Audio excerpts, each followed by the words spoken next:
ನಿನ್ನೆ ಸಿಲಿಕಾನ್ ಸಿಟಿಯಲ್ಲಿ ಯುಗಾದಿ ಹಬ್ಬವನ್ನ ತುಂಬಾ ಅದ್ಧೂರಿಯಾಗಿ ಸೆಲೆಬ್ರೇಟ್ ಮಾಡಿದ್ದಾರೆ. ಸೊ ಇವತ್ತು ಯುಗಾದಿ ಹಬ್ಬದ ವರ್ಷದೊಡಕನ್ನ ಬರಮಾಡ್ಕೊಳ್ತಾ ಇದ್ದಾರೆ. ಸೊ ಹೀಗಾಗಿ ಯುಗಾದಿ ಹಬ್ಬಕ್ಕೆ ಬೇಕಾದಂತಹ ಚಿಕನ್ ಮಟನ್ ಖರೀದಿ ಮಾಡೋದಕ್ಕೆ ಈಗಾಗಲೇ ಸಿಲಿಕಾನ್ ಜನರು ಕೂಡ ಈಗಾಗಲೇ ಮುಗಿ ಬಿದ್ದಿರ್ತಕ್ಕಂಥದ್ದು.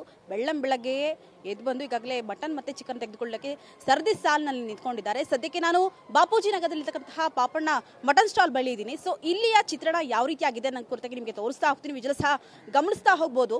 ಸೊ ಇಲ್ಲಿ ನೋಡ್ತಾ ಹೋಗ್ಬೋದು, ಇಲ್ಲೇ ಒಂದು ರೀತಿಯಾಗಿ ಕಿಲೋಮೀಟರ್ ಗಟ್ಟಲೆ ಸಾಕಷ್ಟು ಜನ ನಿಂತಿದ್ದಾರೆ. ಸೊ ಬೆಳಗ್ಗೆ 1 ಗಂಟೆ ಸುಮಾರಿಂದಲೂ ಕೂಡ ಈ ಒಂದು ಕ್ರೌಡ್ ಕಂಡುಬರ್ತಾ ಇರ್ತಕ್ಕಂಥದ್ದು. ಇನ್ನು ಈ ಯುಗಾದಿಯ ಹಬ್ಬದ ಏನು ವರ್ಷದೊಡಕು ಅಂತೇಳಿ ತುಂಬ ವಿಶೇಷ, ತುಂಬ ಅದ್ಧೂರಿಯಾಗಿ ಈ ವರ್ಷದೊಡಕನ್ನ ಆಚರಣೆಯನ್ನು ಮಾಡ್ತಾರೆ. ಸೊ ಹೀಗಾಗಿ ಈ ಒಂದು ಪಾಪಣ್ಣ ಮಟನ್ ಸ್ಟಾಲ್ ಏನಿದೆ ಇದು ತುಂಬ ಫೇಮಸ್ ಆಗಿದೆ. ಸೊ ಹೀಗಾಗಿ ಸಾಕಷ್ಟು ಜನರು ಕೂಡ ಬೆಳಗಿನ ಜಾವ 1 ಗಂಟೆ ಸುಮಾರಿಂದಲೂ ಕೂಡ ಈ ಒಂದು ಸ್ಟಾಲ್ಗೆ ಬಂದು ಈಗಾಗಲೇ ಮಟನ್ನ ಹಾಗೆ ಚಿಕನ್ನ ಖರೀದಿಯನ್ನು ಮಾಡ್ತಾ ಇದ್ದಾರೆ. ಇನ್ನು ರಂಜಾನ್ ಹಬ್ಬವೂ ಕೂಡ ನಾಳೆ ಇರೋದ್ರಿಂದ ಈಗಾಗಲೇ ಮಟನ್ ಮತ್ತು ಚಿಕನ್ಗೆ ಸಾಕಷ್ಟು ಬೇಡಿಕೆ ಕೂಡ ಇದೆ. ಸೊ ಹೀಗಾಗಿ ಚಿಕನ್ ಮತ್ತು ಮಟನ್ನ ಬೆಲೆ ಕೂಡ ಈಗಾಗಲೇ ಏರಿಕೆ ಕೂಡ ಆಗಿರ್ತಕ್ಕಂಥದ್ದು. ಇನ್ನು ಚಿಕನ್ ಸ್ಕಿನ್ ಔಟ್ ಬೆಲೆ 300 ರೂಪಾಯಿ ಆಗಿದ್ರೆ ಮಟನ್ನ 1 kg ಬೆಲೆ 850 ರೂಪಾಯಿ. ವೀರೇಶ್ ಪ್ರೀ ಸ್ಕೂಲ್ ಬಿಸ್ನೆಸ್ ಮಾಡಿ 10 ಲಕ್ಷಕ್ಕೂ ಹೆಚ್ಚು ಗಳಿಸ್ತಿದ್ದಾರೆ. ನೀವು ಕೂಡ ಅವರಿಂದ ಕಲಿಬೇಕಾ? ಅವ್ರ ಜೊತೆ ವಿಡಿಯೋ ಕಾಲ್ನಲ್ಲಿ ಮಾತಾಡಬೇಕಾ? ಈಗಲೇ ಫ್ರೀಡಮ್ ಆ್ಯಪ್ ಡೌನ್ಲೋಡ್ ಮಾಡಿ. ಈಗ ಇರ್ತಕ್ಕಂಥದ್ದು. ಸೊ ಈಗಾಗಲೇ ಬೆಲೆ ಏರಿಕೆ ಆದರೂ ಕೂಡ ಸಾಕಷ್ಟು ಜನ ನಾನ್ ವೆಜ್ ಪ್ರಿಯರು ಈಗಾಗಲೇ ಮಟನ್ ಮತ್ತು ಚಿಕನ್ ಖರೀದಿಯನ್ನು ಮಾಡೋದಕ್ಕೆ ಈಗಾಗಲೇ ಬಂದಿರತಕ್ಕಂಥದ್ದು. ನೋಡ್ತಾ ಹೋಗೋದು ಬೆಳಗಿನ ಜಾವ 1 ಗಂಟೆಯಿಂದಲೂ ಕೂಡ ಇದೇ ರೀತಿಯಾದಂತಹ ಕ್ಯೂ ಕೂಡ ಕಂಡುಬರ್ತಾ ಇರ್ತಕ್ಕಂಥದ್ದು. ಸೊ ಸಾಕಷ್ಟು ಜನ ಕೂಡ ಬಂದಿರೋದ್ರಿಂದ ಈ ಮಟನ್ ಸ್ಟಾಲ್ ಅಕ್ಕಪಕ್ಕದಲ್ಲಿ ಈಗಾಗಲೇ ಒಂದಷ್ಟು ಟ್ರಾಫಿಕ್ ಜಾಮ್ ಆಗಿರ್ಬೋದು, ಹಾಗೆ ವೆಹಿಕಲ್ಗಳನ್ನ ನಿಲ್ಲಿಸೋದಕ್ಕೂ ಕೂಡ ಕಷ್ಟಕರ ಕೂಡ ಆಗ್ತಾ ಇರ್ತಕ್ಕಂಥದ್ದು. ಹಾಗಾದ್ರೆ ಯಾಕೆ ಇಲ್ಲಿ ಇಷ್ಟೊಂದು ಜನ ಇದ್ದಾರೆ, ಮತ್ತೆ ಈ ಒಂದು ವರ್ಷದ ಬಗ್ಗೆ ನಮ್ಮ ಸಿಲಿಕಾನ್ ಜನರು ಏನು ಹೇಳ್ತಾರೆ ಅನ್ನೋದಾಗಿ ಮಾತಾಡಿಸ್ತಾ ಹೋಗೋಣ. ಸರ್, ಈಗ ಮಟನ್ ಖರೀದಿ ಮಾಡೋಕೆ ಬಂದಿದ್ರೆ ಎಷ್ಟು ಗಂಟೆಯಿಂದ ವೆಯ್ಟ್ ಮಾಡ್ತಾ ಇದ್ದೀರಿ? ಆಯ್ತು, 6 ಗಂಟೆಯಿಂದ. ಸೊ ಯಾಕೆ ಯಾಕೆ ಬಂದಿದ್ದೀರಾ ಅಂತ? ಇಲ್ಲಿ ಬಂದು ಕನ್ನಡದವರು ಮಾಡ್ತಾರೆ, ಅದಕ್ಕೆ ಹೊಡಿತಾರೆ. ಬೇರೆಯವರೆಲ್ಲ ಸಾಹೇಬ್ರ ಹತ್ರ ಇಸ್ಕೊಂಡೋಗಿ ಮನೇಲಿ ಮಾಡಂಗಿಲ್ಲ. ಅದು ಬಂದು ಇಲ್ಲಿ ಬಂದು ಮನೇಲಿ ತಗೊಂಡೋಗಿ ಮಾಡ್ತೀವಿ. ಅದೇ ಎಷ್ಟಿದೆ ಚಿಕನ್ ಬೆಲೆ ಎಲ್ಲ ಎಷ್ಟಿದೆ ಇಲ್ಲಿ? 840 ರೂಪಾಯಿ ಮಟನ್ನು. ಚಿಕನ್ 300 ರೂಪಾಯಿ ಐತೆ. ಸೊ ಮೇಡಮ್, ನೀವು ಕೂಡ ಬಂದಿದ್ದೀರಿ ಚಿಕನ್ ತಗೊಳಕ್ಕೆ, ಮಟನ್ ತಗೊಳಕ್ಕೆ. ಸೊ ಎಷ್ಟು ಗಂಟೆಯಿಂದ ನಿಂತಿದ್ದೀರಾ? 6 ಗಂಟೆಯಿಂದನೇ ನಿಂತಿದ್ದೀವಿ.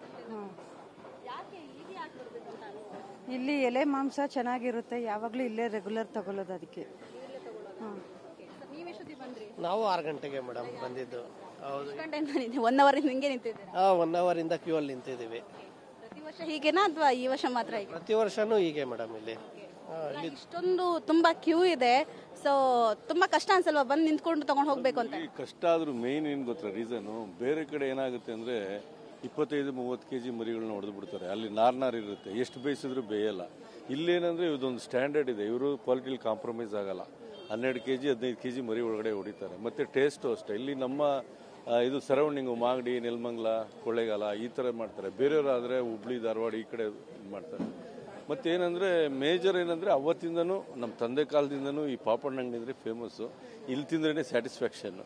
ಹಾಗಾಗಿ ಎಷ್ಟೇ ಕ್ಯೂ ಇದ್ರೂ ಏನೋ ಬಂದರೂ ಇಲ್ಲೇ ತೊಗೊಂಡ್ರೆ, ನಮ್ಮ ಮನೆಗಳಲ್ಲೂ ಅಷ್ಟೇ. ಬೇರೆ ಕಡೆ ಮಟನ್ ತಂದಿದ್ದೀವಿ ಅಂದರೆ ಇದು ಡೆಸ್ಪ್ರೇಟ್ ಆಗಿಬಿಡ್ತಾರೆ. ಇಲ್ಲಿ ಅಂದರೆ ಸ್ವಲ್ಪ ಪಾಪಣ್ಣ ಅಂಗಡಿ ಅಂದರೆ ಅವ್ರ ಮೈಂಡ್ ಸೆಟ್ಟೇ ಒಂಥರ. ಹಂಗಾಗಿ ನಮಗೂ ಮೋರ್ ಏನಂದರೆ ಇಷ್ಟೆಲ್ಲ ದುಡ್ಡು ಕೊಟ್ಟು ನಾವು ಇದು ಮಾಡೋದಾದರೆ ಸ್ಯಾಟಿಸ್ಫ್ಯಾಕ್ಷನ್ ಇಂಪಾರ್ಟೆಂಟ್ ಅಲ್ವಾ. ಸೊ ನಾವು ಹೆಚ್ಚು ಕಡಿಮೆ ಹುಟ್ಟಿದಾಗಿಂದಲೂ ನಮ್ಮ ತಂದೆ ತಾಯಿಗಳ ಜೊತೆ ಬರ್ತೀವಿ. ಸೊ ಹಾಗಾಗಿ ಇದನ್ನಲ್ಲೇ ಲೈಕ್ ಮಾಡೋದು. ಸೊ ಸರ್, ಈಗ ವರ್ಷದೊಡಕಂದ್ರೆ ಎಷ್ಟು ಫೇಮಸ್ ಸರ್ ನಿಮಗೆ ಎಷ್ಟು ಖುಷಿ ಆಗುತ್ತೆ? ಯುಗಾದಿ ವರ್ಷದೊಡಕಂದ್ರೆ ತುಂಬಾ ಗ್ರ್ಯಾಂಡ್ ಆಗಿ ಮಾಡ್ತಾರೆ. ವರ್ಷಕ್ಕೊಂದ್ಸತಿ ಯುಗಾದಿ ಹೊಸದಡ್ಕು ಅಂತಂದ್ರೆ ಎಲ್ರಿಗೂ ಖುಷಿನೇ. ನಾವು ಸುಮಾರು ಒಂದು 15-20 ವರ್ಷದಿಂದನೂ ಇಲ್ಲಿ ಪಾಪಣ್ಣ ಅಂಗಡಿಗೆ ಬರ್ತಾ ಇದ್ದೀವಿ. ಸ್ಟ್ಯಾಂಡರ್ಡ್ ಮಾಂಸ, ಮೋಸ ಏನಾಗಲ್ಲ. ಬೇರೆ ಕಡೆ ಅಂತಂದರೆ ತೂಕದಲ್ಲಿ ಹೆಚ್ಚು ಕಡಿಮೆ ಮಾಡ್ಬೋದು, ಇಲ್ಲೆಲ್ಲ ಆ ಥರ ಏನಿಲ್ಲ. ನೀವು ಎಷ್ಟೊತ್ತಿಗೆ ಬಂದ್ರಿ ಸರ್? ನಾವು ಈಗ 6:30ಕ್ಕೆ ಬಂದು ಕರೆಕ್ಟಾಗಿ. ಅಂದರೆ ಇಲ್ಲಿ ಕ್ವಾಲಿಟಿ ಸಿಗುತ್ತೆ, ಮತ್ತು ಬೇರೆ ಕಡೆಗಿನ ಸ್ವಲ್ಪ ಚೆನ್ನಾಗಿರೋದು ಕ್ವಾಲಿಟಿ, ಅದಕ್ಕೋಸ್ಕರ ಇಲ್ಲಿ ಬರ್ತೀವಿ. ಸುಮಾರು ಒಂದು 20 ವರ್ಷದ ಬರ್ತಾ ಇದ್ದೀವಿ ಇಲ್ಲಿ. ನಾವು ಇವ್ರು ಬರೋವಾಗಲೇ ಬಂದ್ವಿ, ನಾವೆಲ್ಲ ಒಟ್ಟಿಗೆ ಬಂದ್ವಿ ಎಲ್ಲ. ಹೌದು 6:30ಗೆ ಬಂದ್ವಿ. ನಾನು ಸುಮಾರು 30 ವರ್ಷದಿಂದ ಬರ್ತಾ ಇರೋದು ಇಲ್ಲಿ. 90 ರೂಪೀಸ್ ಇತ್ತು ಆ ಜಮಾನದಲ್ಲಿ, ಇವತ್ತು 850. ಅಲ್ಲ, ಬೆಲೆ ಎಷ್ಟೇ ಜಾಸ್ತಿ ಆದರೂ ಕೂಡ ನಾನ್ ವೆಜ್ ತಿನ್ನೋ ಸಂಖ್ಯೆ ಮಾತ್ರ ಕಡಿಮೆ ಆಗೋಲ್ಲ ಅಂತ. ಎವ್ರಿ ವೀಕ್ ನಾನು ಇಲ್ಲೇ ಬರೋದು, 2 ಟೈಮ್ಸ್ ವಾರಕ್ಕೆ. ಸೊ ಇದಿಷ್ಟು ಇನ್ನು ನಾನ್ ವೆಜ್ ಪ್ರಿಯರು ಮಾತನಾಡುವಂಥದ್ದು. ಅಂದರೆ ಬೆಲೆ ಏರಿಕೆ ಎಷ್ಟೇ ಆಗಲಿ ವರ್ಷದೊಡಕು ಅಂತ ಬಂದಾಗ ಮಟನ್ ಚಿಕನ್ ಖರೀದಿ ಮಾಡಲೇಬೇಕು, ಮನೇಲಿ ಹಬ್ಬ ಮಾಡಲೇಬೇಕು. ಜೊತೆಗೆ ಟೇಸ್ಟನ್ನು ಅದರ ಏನು ಇಲ್ಲಿನ ಮಟನ್ ಟೇಸ್ಟ್ ಕೂಡ ತುಂಬ ಡಿಫ್ರೆಂಟ್ ಆಗಿರುತ್ತೆ ಬೇರೆ ಅದರ ಕಡೆ ಕಂಪೇರ್ ಮಾಡಿದಾಗ ಅನ್ನೋ ಕುರಿತಾಗ ಕೂಡ ಇಲ್ಲಿನ ಜನರು ಕೂಡ ಹೇಳ್ತಾ ಇರ್ತಕ್ಕಂಥದ್ದು.